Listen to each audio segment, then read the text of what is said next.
bienvenidos a una nueva emisión de Defensoría TV, el programa de la Defensoría del Pueblo que los acompaña, como siempre, en Urbana TV para traerles toda la información de la institución, porque esta es una casa de derechos, trabajamos para ustedes y obviamente tenemos muchísima información para compartir con todos los que nos están mirando. Bárbara, ¿cómo estás? ¿Cómo estás, Pauli? Estamos de vuelta, que después de una semana que tuvimos algún problema para grabar juntas, pero acá estamos nuevamente.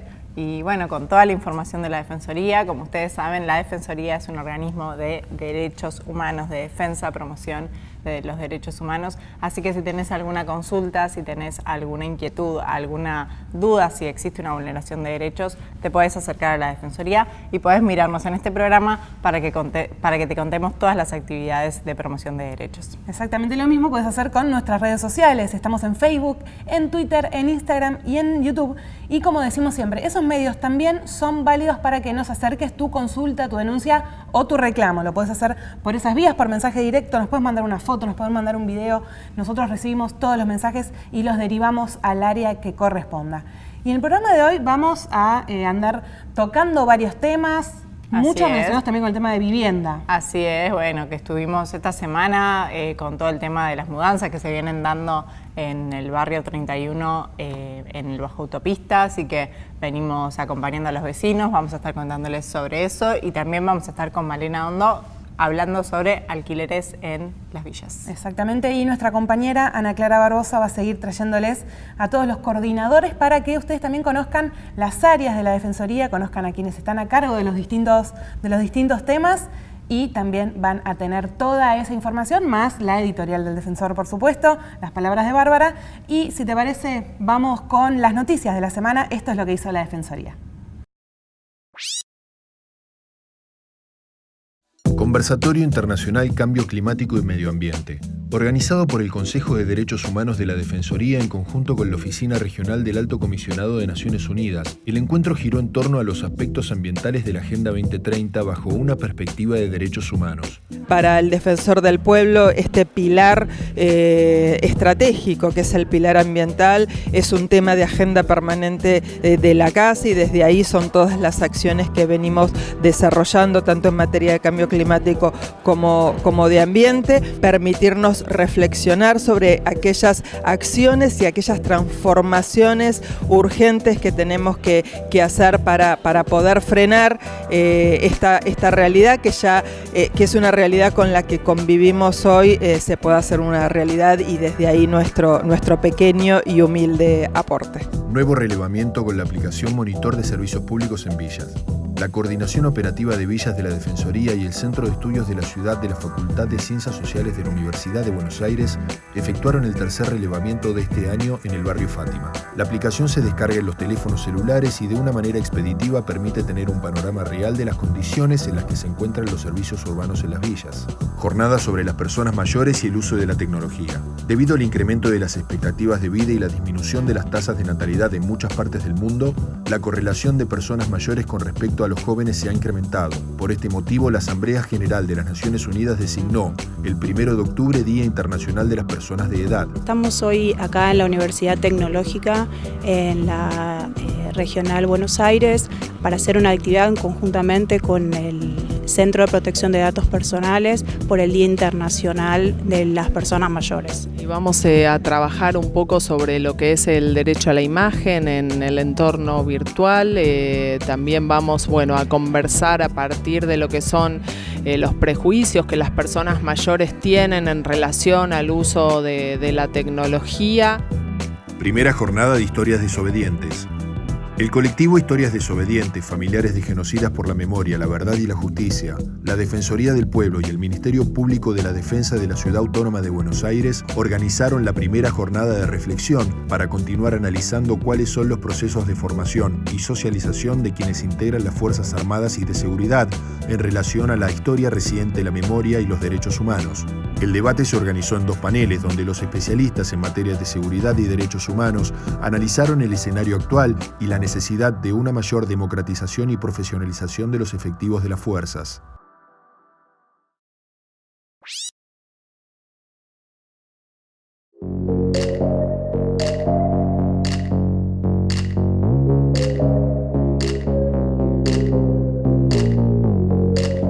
con Defensoría TV, estamos con Malena Dondo del área de Villas. ¿Cómo estás, Mari? ¿Cómo estás, Male? ¿Todo bien? Todo bien, buen día. Bueno, estamos charlando un poco fuera del aire sobre la temática de los alquileres, ¿no? En general, en la ciudad en general, que se viene dando como un proceso fuerte de inquilinización que también tiene su correlato en los barrios. Sí, exacto. Desde la Defensoría venimos trabajando este tema. Bueno, existe el área de inquilinos específico ahí a cargo de Fernando Muñoz. Sé que desde la adjuntía tuya también lo vienen trabajando. Y en el programa también lo vienen trabajando. Y bueno, sí, efectivamente en la ciudad toda se viene dando un proceso de inquilinización, es decir, aumento de la cantidad de inquilinos por sobre la cantidad total de propietarios, sí, en relación a la cantidad de propietarios. Y en las villas esto tiene su correlato, efectivamente, con algunas diferencias bastante importantes. Por lo pronto, los alquileres en las villas son informales, es decir, que no existe un contrato de alquiler entre las dos partes, con lo cual hay un montón de cosas que no están definidas formalmente y ese vínculo se vuelve frágil y esa situación se vuelve insegura. De hecho, lo hemos hablado incluso en el marco de los alquileres formales, que obviamente siempre hay una disparidad de poder entre el propietario y el inquilino y cómo es necesaria incluso modificar la ley. Imaginen, ¿no? en un cuadro de informalidad como es en el cuadro en la situación de los barrios, donde esa relación no está mediada, pautada. Claro. Sí, tal cual. Tal cual. Ahí el nivel de desigualdad es mayor.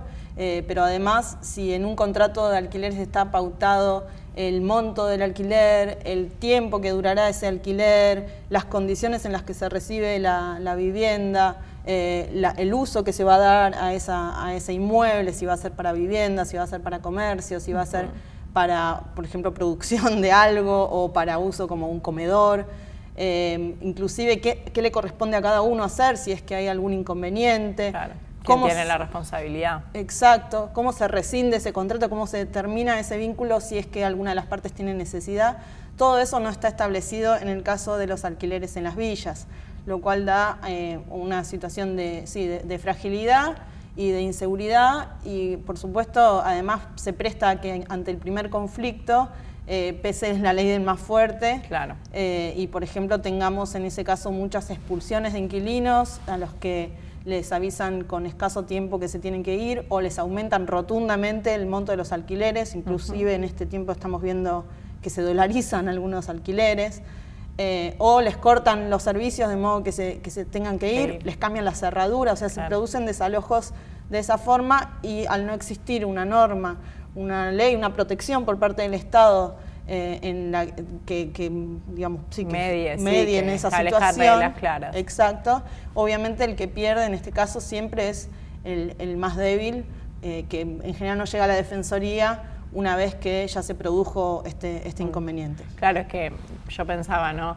Como hemos hablado en otros programas, bueno, con el área de inquilinos y demás, cómo muchas veces se da esa situación de falta de reglas claras en el marco de la formalidad, la necesidad de establecimiento de la ley, pero cómo una política, digamos, frágil en relación a la situación habitacional en toda la ciudad ha generado, acompañada por la crisis económica y la informalidad laboral, un aumento de los inquilinos en los barrios, porque justamente, si bien no se establecen las normas claras que generan la fragilidad de la relación, también es un lugar en donde puede ir cualquier persona que no tenga ningún trabajo en blanco, que no tenga ninguna garantía. Exacto. Y termina, digamos, alquilando en esas condiciones. Entonces es como la cadena de la ausencia del Estado en el marco de la formalidad, en el marco de la formalidad laboral incluso, sí, que termina recayendo en la situación habitacional de los barrios, que obviamente aumenta exponencialmente su población y su población inquilina. Sí, tal cual. Nosotros venimos teniendo esa misma percepción del aumento de la inquilinización en las villas y tal cual, las villas en eso son receptoras de muchos de los problemas que el resto de la ciudad no resuelve. O sea, la villa recibe a población que no tiene documentación, que no tiene garantía, que no tiene ingresos suficientes. En ese sentido es un valor, si se quiere, por parte de las villas.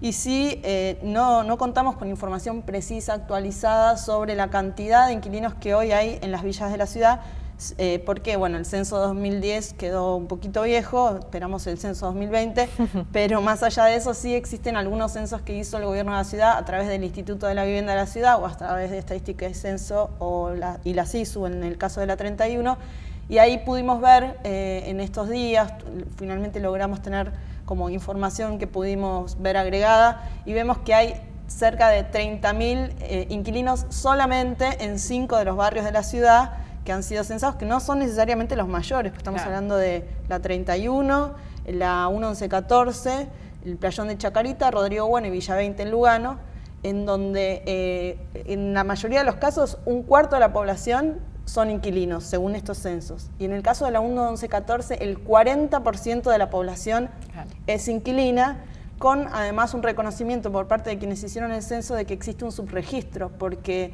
toda vez que el gobierno de la ciudad va a censar, existe inconveniente de llegar al inquilino, porque justamente cuando censas se suele estar vinculado a que se viene un proceso de integración, urbanización, construcción de vivienda nueva y demás, con lo cual los propietarios, ante el temor de no poder ellos acceder a vivienda nueva o preferir que sean censados parientes, por ejemplo, que traen, o ante temor por falta de información en general, suelen evitar que los inquilinos se censen, y a los inquilinos les cuesta muchísimo poder obtener su numerito de haber sido censados, con lo cual el propio gobierno de la ciudad reconoce que hay un subregistro inmenso en y ahí en de vuelta se ve, ¿no?, esta disparidad de poder entre propietarios e inquilinos, que en algunos casos se ha buscado ver distintas herramientas para justamente efectivizar el censo de estas personas, pero siempre con complejidad. Hace un par de semanas estuvimos en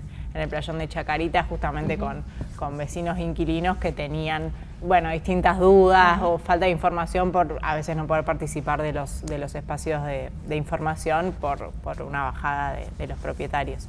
Vale, y la Defensoría participa junto al IBC y otros organismos de una mesa de alquileres en villas. ¿Por qué no nos contás un poquito de eso? Sí.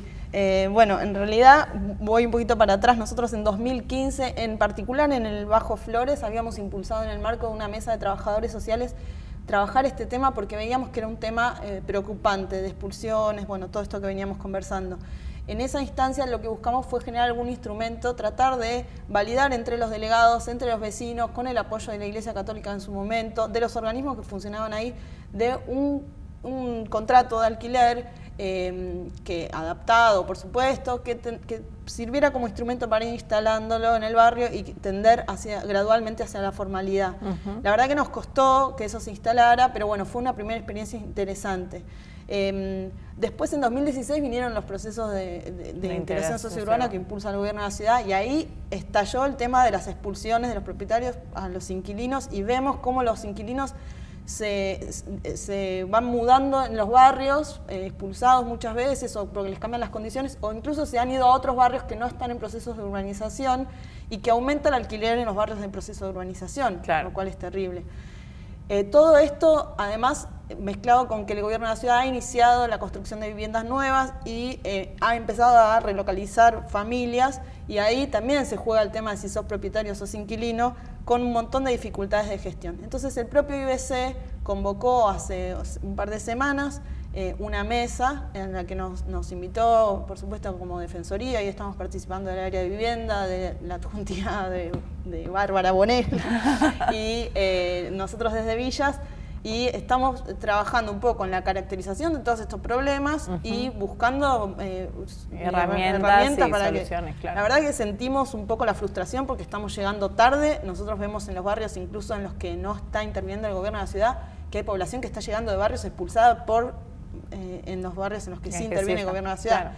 Eso nos da cierta frustración, pero por fin se empezó a trabajar el tema, y por fin nosotros podemos meter en agenda, digamos, esta temática que la Defensoría venía trabajando hace mucho tiempo. Hacía tiempo. Así que seguiremos en esa línea, indagando.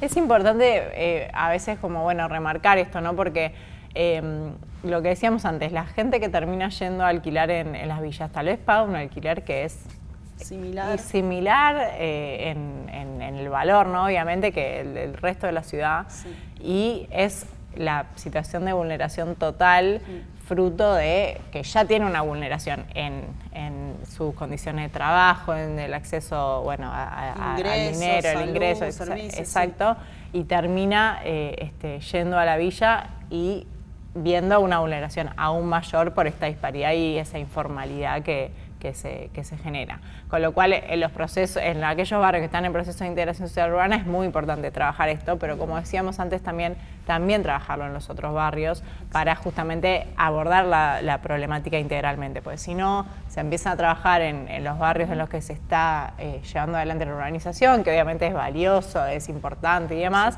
pero después, a futuro, uno vuelve a ir a los otros barrios, ojalá en nuevos procesos de integración social urbana, y se encuentra con ese mismo problema que no abordó a tiempo antes cuando trabajó sobre los otros barrios. Tal cual, inclusive algo que con el propio IOC, la verdad que conversamos, que es a veces los propios procesos resultan factores de expulsión, porque ante la perspectiva de que va a haber un proceso de integración sociourbana impulsado por el gobierno de la ciudad, empiezan a haber movimientos de expulsión de los inquilinos, o el aumento de los precios de alquiler en los barrios que están en PISU. Entonces, eso hay que anticiparlo, hay que trabajar antes de iniciar un proceso, antes de pensar un censo, y hay que pensarlo integralmente para toda la ciudad, teniendo en cuenta que la ciudad tiene de por sí algunas características que la hacen difícil de acceso a la tierra y a la vivienda para la población pobre, y entonces pensarlo eso en conjunto, previendo que la propia intervención del gobierno de la ciudad no debe ser un factor de expulsión. Perfecto.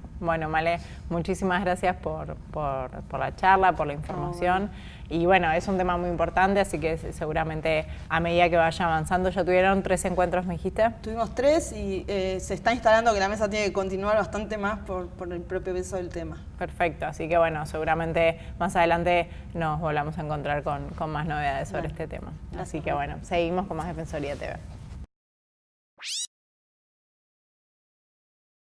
Seguimos en Defensoría TV y ya lo mencionábamos al principio del programa. Barbie, estuviste acompañando a los vecinos que se están mudando de la Villa 31. Así es, bueno, hace un par de semanas, en realidad casi un mes, que se están dando todas las semanas mudanzas de los vecinos del Bajo Autopista a las viviendas nuevas. Como ya hemos hablado en otras emisiones del programa, bueno, viene siendo un proceso conflictivo. La verdad es que la construcción de las viviendas nuevas no tuvo la participación y el consenso requerido tal vez para las mudanzas de personas que por 30 años van a adquirir una deuda para mudarse a estas nuevas viviendas. Pero bueno, se ha empezado el proceso con muchos vecinos y vecinas que efectivamente quieren mudarse, muchos de ellos inquilinos, como hablaba Malena en la sección de los alquileres.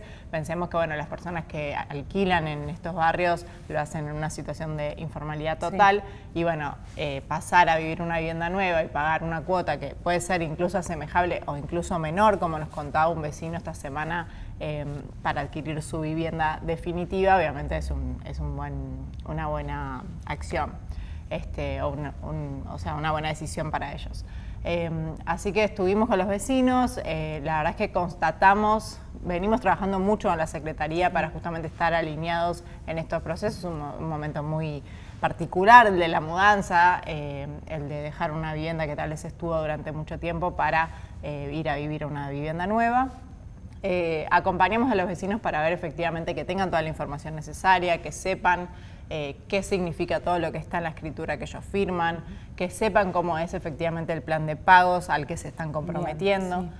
Y bueno, también obviamente en el marco de la mudanza misma, cuando una persona abandona una vivienda en el macizo, en el barrio histórico, lo que se produce es un desmantelamiento de esa vivienda, que obviamente no deja de tener conflictos. Y aparte, imagino, también debe ser fuerte dejar una casa completamente abandonada, también debe provocar algo en los vecinos en ese momento. Totalmente, y también genera algo en los vecinos en los linderos, digamos, de esa vivienda, que al producirse el desmantelamiento, bueno, ha habido algunos casos que nosotros estamos trabajando en donde ha habido roturas de caños, o distintas situaciones de temblores que, bueno, obviamente, y una de las cosas que notamos de hecho esta semana es que muchas veces los vecinos linderos de la vivienda que se desmantelan no están siempre al tanto de que efectivamente se va a llevar adelante esa mudanza.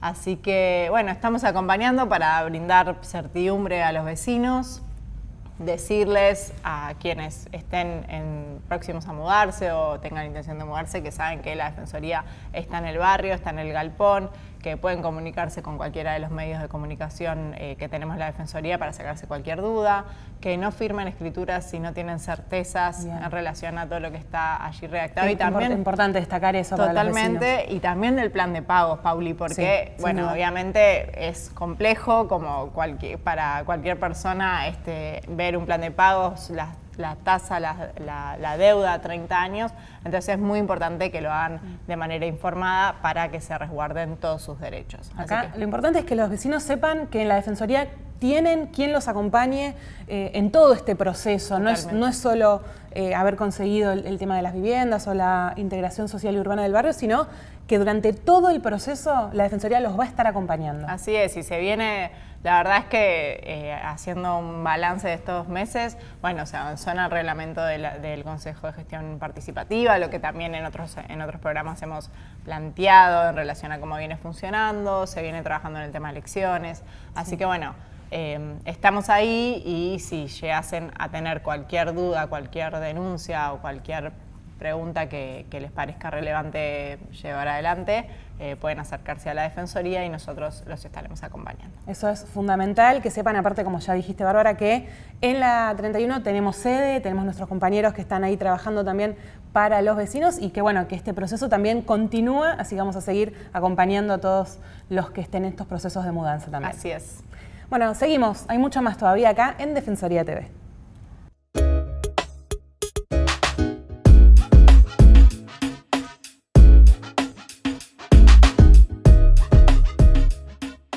Creo que de lo más importante, la verdad que hay muchas cosas a lo largo de la semana y las fuiste viendo en los diarios, las escuchaste, las viste en la tele.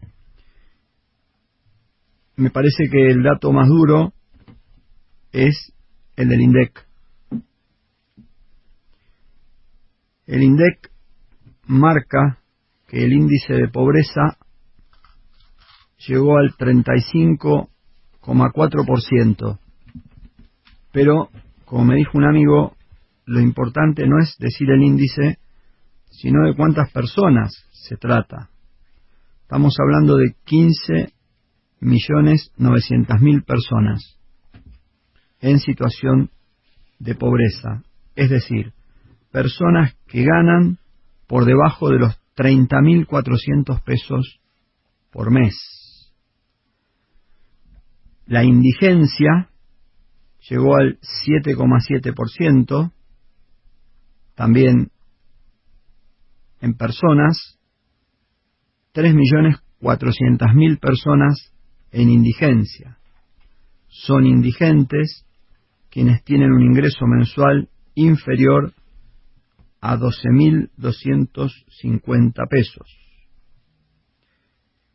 Sin embargo, cuando el INDEC hace la evaluación etaria, cortando por grupos etarios, hasta los 14 años en la República Argentina, en niños y niñas de hasta 14 años, el índice de pobreza es del 52,6%. Hasta los 14 años, niños y niñas, 52,6%. Como dato duro y difícil también, es que este índice se corresponde al primer semestre del año 2019, de este año. Es decir, que falta todavía la medición del impacto de la devaluación y de la inflación de los meses de agosto en adelante.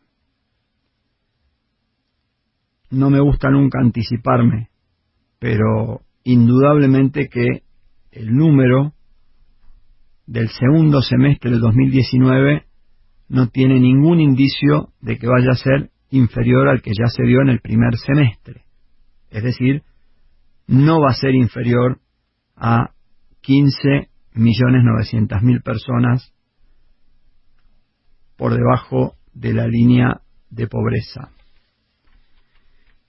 Creo que más allá de las circunstancias en las que nos encontramos, que es atravesando ya la campaña electoral hacia el 27 de octubre, está en la responsabilidad de quienes tenemos cargos públicos y de quienes vayan a tenerlo, sea quien fuere, a partir del 10 de diciembre, luego de los resultados electorales,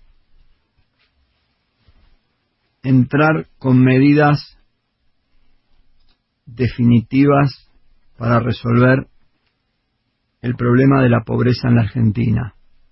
La verdad que es una vergüenza para el mundo y para la historia de la Argentina que nosotros podamos decir que le damos de comer a 400 millones de personas y en la Argentina hay personas que a lo mejor desayunan, almuerzan y después no cenan. Y hay personas que a lo mejor comen muchísimo menos de lo que se espera, pero fundamentalmente de lo que necesitan para su desarrollo y crecimiento. Mira, nadie va a negar la importancia de la educación. Digo, si uno tuviera que poner en la Argentina a los padres de la patria o a las personas trascendentes, San Martín, Belgrano, Sarmiento estaría en esos lugares. Y nadie va a negar la importancia de la educación. Pero para educarse, con hambre no se educa a nadie. Y si uno de cada 2 chicos tiene hambre porque está en situación de pobreza, hay que resolver la situación de la pobreza. Y la verdad que vos podés decir, bueno, pero es fácil decirlo. Hay que tener decisión desde el gobierno y hay que hacerlo. Sí, hay que hacerlo. Hay otros países que han tomado medidas y acá hay medidas que son urgentes que hay que tomar. La asignación universal por hijo que se discutió durante mucho tiempo fue una decisión que hoy es compartida por el conjunto de no solamente la sociedad, sino de la dirigencia política en su totalidad. ¿Alcanzó? No. La verdad no. No alcanzó. Yo en los planes sociales creo solo de manera transitoria, como un lugar en el que el Estado resuelve una situación para que esa persona pueda volver al mundo del trabajo, que ese es el lugar en el que tienen que estar todas las personas trabajando y cuando son menores estudiando. Para eso hay que tomar medidas. Hay muchísimas medidas que podemos mirar en el mundo, en distintos países, analizarlas, pero además hay que tomarlas en su conjunto. Mirá, todos sabemos que la discusión con el Fondo Monetario por la deuda es fundamental, es estratégica. El control de la inflación naturalmente es central. La situación macroeconómica en general es central. La pobreza es fundamental porque la verdad que si hay menores en situación de pobreza que no pueden comer lo que corresponde, lo que estamos generando ya son generaciones hacia adelante de personas que sabemos que las estamos condenando. Por eso hay decisiones que van a ser más urgentes que otras. Y ahí debe haber un compromiso en su conjunto de no solamente la política, de los sindicatos, del sector empresario, de la Iglesia, de las organizaciones no gubernamentales que se han dedicado y se dedican permanentemente, y de la justicia también. La justicia no puede permanecer ajena a acuerdos que se tomen hacia adelante, en particular de estas características. La justicia no es un juez sentado leyendo un expediente. La justicia es una persona sentada decidiendo sobre la vida de alguien. Y cuando hay hambre, también tienen que decidir. Y si no deciden individualmente, que como Poder Judicial decidan sentados a la mesa. La Corte no es una abstracción. La Corte Suprema de Justicia es un actor central en los tres poderes de la Argentina. Por eso, estos datos que te dimos no solamente no causan gracia, sino que dan vergüenza. Nos tiene que dar vergüenza como dirigentes que estemos en esta situación. Empiezo por mí, y como compromiso hacia adelante es resolverlo. Podemos después discutir muchísimas otras medidas, pero si no resolvemos esto, quedaremos condenados como la peor dirigencia de la historia de la Argentina. Llegamos ya a índices de pobreza del mes de octubre del 2001, y te vuelvo a decir, todavía no está calculada la devaluación y la inflación del segundo semestre. Podemos, si no hacemos lo que hay que hacer y si no se toman las medidas que hay que tomar, quedar como los responsables de la mayor catástrofe en pobreza de la República Argentina. Por eso, esta es la obligación que tenemos toda la generación de dirigentes actuales, toda completa. Esta es la deuda que tenemos con la historia, pero sobre todo con el presente. No se le puede hablar de futuro a quien no tiene hoy para vivir. Acordate si sos jubilado, cuando te llega el recibo, y fíjate cuando te dije que pobreza son 30.400 pesos. Por debajo de eso estás en pobreza. 12.250 en indigencia. Acordate si sos pensionado o sos jubilado. Fíjate lo que recibís. Después podemos hablar de lo que quieran, de tarifas, de lo que quieran. Primero hay que resolver la pobreza estructural de la Argentina.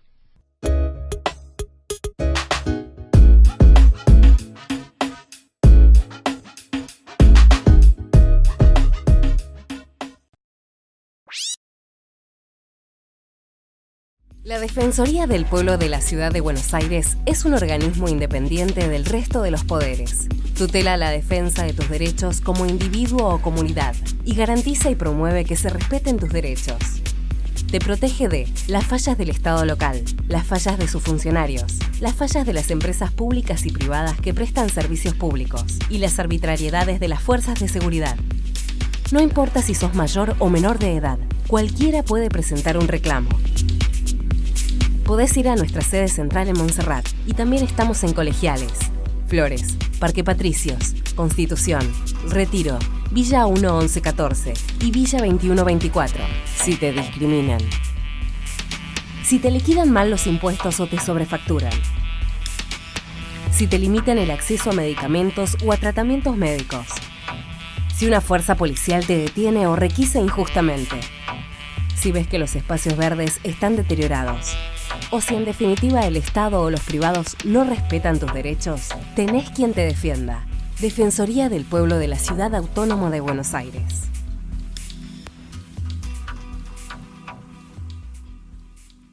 Y seguimos en Defensoría TV y ustedes ya saben que desde hace un par de programas estamos trayéndoles a nuevos referentes de la institución, todas aquellas personas que trabajan por sus derechos, que están en la casa y que nosotros salimos a buscarlos también para que nos cuenten un poco qué es lo que están haciendo. Y para que se animen, porque a algunos no les gusta tanto. Exacto, no hay que tener miedo de la cámara. Totalmente, pero bueno, es una nueva sección para justamente conocer a la gente de la Defensoría, conocer las áreas que tiene la Defensoría y conocer las actividades que se llevan adelante en las distintas áreas que son las que se ocupan de resguardar tus derechos. Exactamente, así que nuestra compañera Ana Clara Barbosa es la que nos trae estas noticias, así que vamos a ver a dónde nos lleva.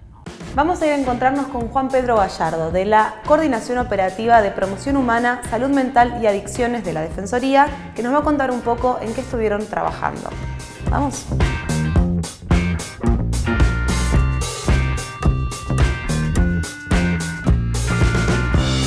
Bueno, Juan Pedro, muchas gracias por estar acá hoy con nosotros. Primero que nada, quería que nos cuentes un poco qué es el trabajo y cuáles son las áreas sobre las que se ocupa la Coordinación Operativa de Promoción Humana, Adicciones y Salud Mental, de la cual vos sos parte.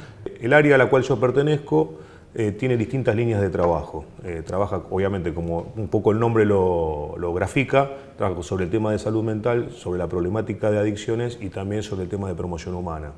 El tema de salud mental, bueno, tiene que ver con las patologías que tienen las personas con padecimiento mental.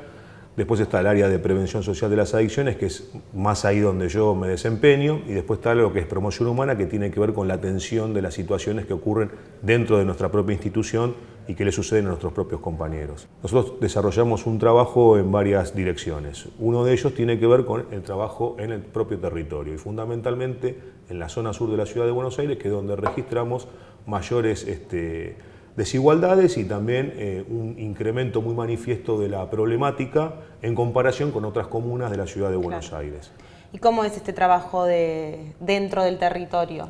Bueno, ahí nosotros fundamentalmente articulamos, en el marco de redes comunitarias, articulamos con distintos actores comunitarios, sociales, religiosos y también culturales, que de alguna manera se sienten identificados con la problemática y trabajan en la problemática desde distintos ángulos. Entre ellos, por ejemplo, nosotros tenemos una relación con agrupamientos de madres que trabajan en estos temas, con iglesias, con parroquias y también, por ejemplo, con sociedades de fomento. A partir de ahí, a nosotros lo que nos permite tener una presencia constante en el territorio e interiorizarnos cabalmente de las cosas que suceden allí, porque de alguna manera son los actores que están en el día a día, digamos, ¿no? Nosotros igualmente tenemos reuniones periódicas y a partir de ahí, bueno, van surgiendo distintas cuestiones. Nosotros de forma permanente asistimos en los temas que nos tocan y asesoramos. Y las demandas que tenemos fundamentalmente se encuentran vinculadas a lo que tiene que ver con la orientación y el asesoramiento en relación a los distintos tratamientos que se encuentran disponibles para las personas de acuerdo a la problemática o las características específicas de cada situación en particular, y también a partir del desarrollo de campañas de prevención, de concientización y de sensibilización en ámbitos públicos como plazas, parques, o en ámbitos, en este caso, privados, como por ahí centros culturales o sociedades de fomento o centros sociales.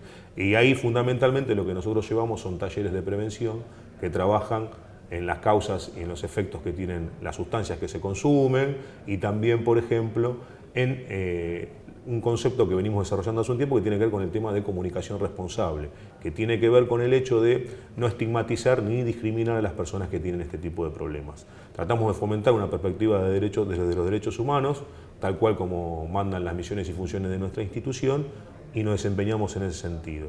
Al mismo tiempo también vamos recogiendo distintas problemáticas y demandas que tienen su vinculación con las carencias propias de la zona, que además de la desigualdad histórica que existe en cuanto a infraestructura entre la zona norte y la zona sur de nuestra ciudad, tiene sus características específicas.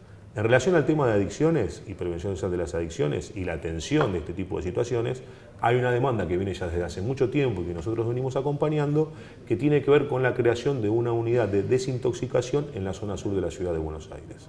Esto surge porque, bueno, hubo una serie de situaciones realmente muy problemáticas donde hubo personas jóvenes que han fallecido en situaciones de crisis, en situaciones de sobredosis, por ejemplo, y no encontraron los elementos, no encontraron el dispositivo para poder ser atendidos. Hay proyectos diversos para poder llevar a cabo esta unidad dentro del Hospital Santoyani, por ejemplo, otros para poder desarrollarlo en un futuro hospital que tenga como base el Centro de Asistencia el Cecilia Grierson, o crear una propia unidad, en fin, hay distintos proyectos en esta materia. Una unidad de desintoxicación fundamentalmente tiene que funcionar sí o sí en un hospital general, porque tiene que contar con toda la infraestructura para atender los casos de emergencia. Claro. Hay un ejemplo y un caso y un dispositivo que es de referencia en la zona norte de la ciudad, que es con el que cuenta el Hospital Fernández, la unidad de desintoxicación, que incluso es un servicio que cuenta con 8 camas para que la persona cuando ingresa a ese dispositivo se la desintoxica. Aproximadamente es el tiempo que lo mantienen una semana en esas camas para luego después evaluar si se lo deriva a una internación o si se lo deriva hacia un tratamiento ambulatorio.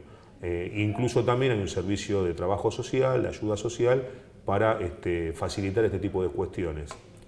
Otro punto que por ahí quería resaltar del tema de las redes tiene que ver con el hecho de que también van surgiendo problemáticas que vienen de la mano del tema de las adicciones y que nosotros tratamos de derivarla hacia dentro de una institución, hacia las áreas que correspondan. Por ejemplo, los temas que vienen de alguna manera en forma paralela con el tema de adicciones y los consumos problemáticos tienen que ver con violencia de género, tiene que ver con la ausencia, por ejemplo, de políticas sociales, tiene que ver con la cuestión de violencia institucional, tiene que ver, por ejemplo, con situaciones también de padecimiento mental, en fin, y una serie de cuestiones en ese sentido. Claro. O sea que el proyecto de la unidad de desintoxicación es que esta unidad esté presente en los hospitales, no es que haya un hospital que se especifique en el área de desintoxicación, sino que sea más transversal de alguna manera. Claro, que se incorpore dentro de los hospitales que trabajan en la zona sur de la Ciudad de Buenos Aires. Particularmente, por ejemplo, el Santoyani está en la comuna número 9, pero el área programática incluye también, por ejemplo, la comuna 8, que es Villa Lugano, Villa Riachuelo, Villa Soldati. O si no, mismo que se incorpore a el centro de asistencial Cecilia Grierson, que todavía no llega a ser un hospital porque le falta incorporar complejidad. Le falta incorporar dispositivos. Entonces, por ahí incluir ese proyecto dentro de esa situación. Nosotros, desde nuestra institución, este proyecto lo venimos acompañando desde hace muchos años. Te diría aproximadamente entre 5 y 6 años, más o menos. Y surge a partir de las demandas y las consultas que nos empezaron a realizar grupos de madres y también de organizaciones religiosas que son propiamente de ese territorio, a raíz de los casos que se van sucediendo y se van teniendo y que no van encontrando una respuesta adecuada. Nosotros tomamos esa demanda y empezamos a trabajar en ese sentido. A lo largo de todo este tiempo colaboramos en la redacción de proyectos de ley y nos pidieron consulta y hemos colaborado y que se han presentado en la legislatura de la Ciudad de Buenos Aires. Participamos de reuniones con funcionarios, con referentes comunitarios, referentes sociales, especialistas en el tema para tratar de elaborar en conjunto proyectos de esta naturaleza. Hicimos charlas al respecto para concientizar incluso a la población de las virtudes que puede traer este servicio, porque también, valga la redundancia, este servicio de desintoxicación no solamente podría asistir a la población de referencia o que se encuentra en su área en relación a la intoxicación por el consumo de alguna sustancia psicoactiva legal o ilegal, sino que también asiste a la población porque uno se puede intoxicar por accidente, por cualquier otro tipo de circunstancia. Entonces, es importante que exista y al mismo tiempo llena un vacío, primero que está, y que realmente dificulta mucho a la población que vive en la zona sur. ¿Por qué? Pues imagínate que, por ejemplo, un fin de semana, 2 de la mañana, donde los niveles de consumo suelen aumentar. Una persona con sobredosis en las zonas de Lugano, si busca atención adecuada, tiene que trasladarse, por ejemplo, al Hospital Fernández en el barrio de Palermo. Es imposible. Un remis es carísimo, un taxi lo mismo, el transporte público a esa hora de la noche, por ejemplo, pasa muy espaciadamente, y el trayecto hasta allá también es muy largo, entonces la situación de emergencia no se atiende. Claro. Entonces, hay una ausencia ahí, una carencia importante que a nosotros, en función del trabajo que venimos desarrollando acá desde nuestra institución, nos parece que es importante acompañar y deseamos que en un futuro cercano, aunque ya pasó mucho tiempo, este tema pueda ser solucionado y pueda ser revertido. Lógico, bueno, súper completo el trabajo que hace el área y la Defensoría y muy interesante y muy claro también. ¿Y qué otros temas se encarga el área? ¿Qué otras temáticas abarca el área esta que es bastante amplia por lo que veo? Sí, es un área bastante amplia, es un área que se encuentra conducida por la licenciada María Quiroga, que es nuestra coordinadora operativa. Y la verdad que, bueno, ella viene impulsando una serie de situaciones y de perspectivas de trabajo de manera muy amplia, que la verdad ocupan una gama muy importante. Por ejemplo, se está trabajando el tema de cannabis medicinal, Se trabaja también el tema de prevención de las adicciones en los ámbitos educativos, en escuelas secundarias fundamentalmente. Se trabaja la problemática de adicciones desde una perspectiva de género. También se encuentra trabajando el tema de la depresión infantil, y también hay otra línea de trabajo que se está desarrollando muy bien, que es el tema de probation, y, como te decía, el tema de promoción humana, que tiene que ver con el trabajo y la asistencia a nuestros propios compañeros, que la verdad es bueno resaltar este punto, porque es como por ahí lo que no es tan visible, pero que realmente lleva mucho tiempo, y tanto María Quiroga como otras compañeras y compañeros del equipo hacen un esfuerzo muy importante para poder atender a nuestra propia población de alguna manera. Claro. Bueno, sí, seguramente vamos a estar entrevistándola a ella para continuar informándonos acerca del trabajo que hace esta área, que es bastante interesante y amplio. Te agradecemos mucho la participación en el programa y bueno, vamos a estar siguiendo el caso. Bueno, muchas gracias, y la difusión esta es muy importante. Gracias.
Esta semana se dieron a conocer nuevamente los índices de pobreza del primer semestre del año 2019, y creo que merece hacer una reflexión en relación a la política integral que se refiere al abordaje de esta problemática. En el año 2015, las Naciones Unidas se dieron una agenda la Agenda 2030 para el desarrollo sostenible y la generación de los objetivos de desarrollo sostenible conocidos como los ODS. Los ODS justamente son una agenda y un trabajo entre gobiernos de distintos países en conjunto con gobiernos provinciales, municipales, pero también con la academia, también con las empresas y con los organismos de la sociedad civil, en el compromiso para trabajar sobre 17 objetivos básicos y más de 200 objetivos prácticos para justamente generar el desarrollo sostenible en el mundo. El primer objetivo y el objetivo máximo que se proponen los ODS es justamente el de la eliminación de la pobreza estructural. Es importante remarcar que para América Latina y para el Caribe es muy importante el desarrollo de esta agenda, la Agenda 2030, porque justamente permite abordar problemáticas muy específicas de nuestra región, como es la pobreza y como también es la desigualdad. América Latina es el continente más desigual del mundo, y trabajar en conjunto con todos los actores que mencionamos anteriormente en justamente erradicar, en el caso del primer objetivo, la pobreza, pero también en muchos otros aspectos que son muy característicos de nuestra región. Un aspecto importante en lo que refiere a la Agenda 2030 es justamente la localización de dichos objetivos. Esto quiere decir que se trabaja fuertemente en reforzar y empoderar a los gobiernos locales, a los gobiernos municipales, para alcanzar estos objetivos, entendiendo que justamente estas problemáticas se pueden resolver y abordar en la cercanía del territorio y de la gestión local. Bueno, como decía antes, el primer objetivo, el objetivo número 1, es poner fin a la pobreza en todas sus formas en todo el mundo.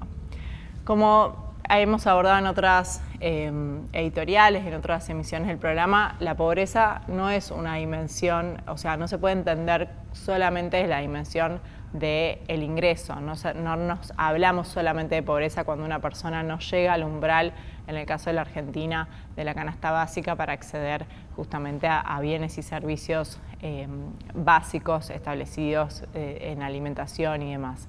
Cuando hablamos de pobreza tenemos que hablar de vulneración de una gran cantidad de derechos humanos que refieren justamente también al acceso a la educación, también al acceso a la vivienda, a la salud, a la malnutrición, y que a la hora de fijar el desarrollo de políticas, y en esto obviamente los objetivos específicos planteados por la Agenda 2030 establecen acciones específicas sobre estas otras dimensiones de la pobreza y de la exclusión.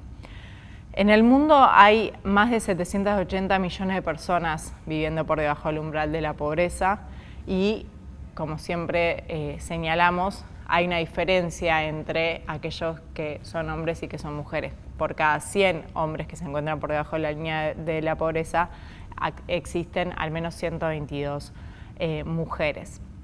Y como decía al principio, esta semana se conoció el índice de pobreza de la Argentina, que ha marcado nuevamente valores que son verdaderamente alarmantes. Estamos hablando de un 35,4% de la población argentina por debajo de la pobreza y un 7,7% de la población que es indigente. En suma, arriba de 15 millones de personas que se encuentran en esta situación, viendo una vulneración del acceso a servicios básicos. Ahora, cuando hablamos de esta población, lo más preocupante, y que también lo hemos abordado en otras editoriales, es que cuando hablamos de la gente que se encuentra en situación de pobreza y nos referimos a los niños, las niñas, los adolescentes y los jóvenes, estos números aumentan, lo cual hay un compromiso a largo plazo en relación a cómo el futuro de nuestro país se va a venir desarrollando, que es verdaderamente preocupante, porque el 52% de la población entre 0 y 14 años se encuentra debajo de la línea de la pobreza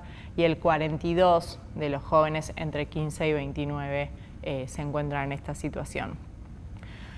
Es verdaderamente importante fijar una agenda de trabajo teniendo en cuenta que no solamente tenemos un 35% de población por debajo de la línea de la pobreza, sino que las nuevas generaciones y la población más joven se encuentra verdaderamente comprometida.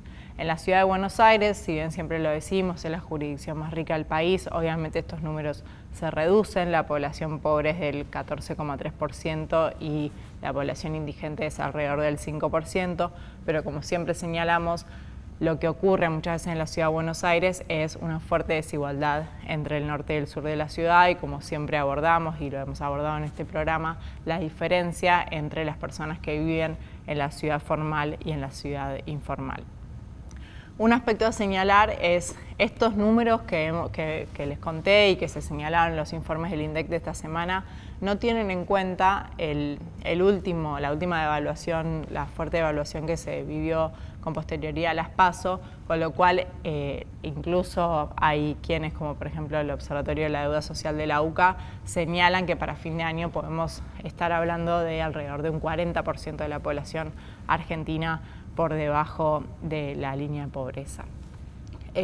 Lo cierto es que la Agenda 2030 es una agenda muy importante, es una agenda a la que los gobiernos deben tender, pero obviamente no es suficiente. Si no hay una integración efectiva de los objetivos a los ejes estratégicos del gobierno nacional y de cada municipio y de cada provincia, estamos hablando de objetivos que pueden sonar bien intencionados y con una buena línea de trabajo, pero si efectivamente no adecuamos las políticas públicas a estos objetivos, son objetivos que son insuficientes. Se requieren en este momento, en este contexto político, económico y social, medidas de emergencia para paliar justamente esta situación de emergencia, fruto de la fuerte devaluación que sufrió nuestra moneda, focalizando la política en los sectores vulnerables, pero en el corto y en el mediano plazo el crecimiento económico tiene que ser inclusivo, tienen que tenderse a políticas de desarrollo y de inclusión, de generación de empleo, que efectivamente, sobre todo aborden, como hablábamos antes en la entrevista con Malena, al sector informal, a la gran cantidad de población argentina que tiene un empleo en la informalidad y por ende no tiene garantizado el cumplimiento de todos sus derechos. Y obviamente pensar políticas públicas integrales que busquen justamente quebrar este ciclo intergeneracional del que ya hemos hablado y del que es necesario abordar si vamos a trabajar sobre la población más joven, que es la que en mayor cantidad se encuentra por debajo de la línea de la pobreza.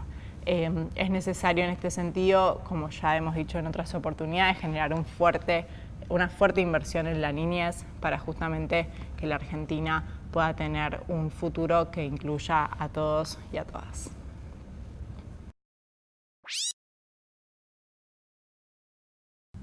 Cerramos una nueva emisión de Defensoría TV. Bueno, tuvimos un programa con muchas actividades, una semana con muchas actividades que, como decíamos antes, las pueden seguir en las redes sociales, pueden enterarse de toda la agenda de la Defensoría. Exacto, pueden también ver dónde estamos en la calle porque estamos saliendo todos los días. Los fines de semana también la DEFE siempre está en la calle haciendo campañas de difusión, trayéndoles todo el material que la Defensoría publica. Así que métanse en todas nuestras redes y por supuesto en nuestra web en www.defensoría.org.ar, que es donde van a ver todas las noticias que compartimos acá con ustedes y muchas más, por supuesto. Como siempre le decimos, también nos pueden escuchar en las radios de los barrios, en Radio La Red todos los sábados y ahí también obviamente acercarnos sus denuncias, sus preguntas, sus dudas y además de todos los medios que ya dijo Pauli por las redes sociales y bueno, el teléfono de la Defensoría, la página, como ya saben. Así que bueno, una nueva emisión. Y un agradecimiento, por supuesto, a Urbana TV y a todo el equipo que hace posible este programa. Totalmente, así que nos vemos la semana que viene. Chao.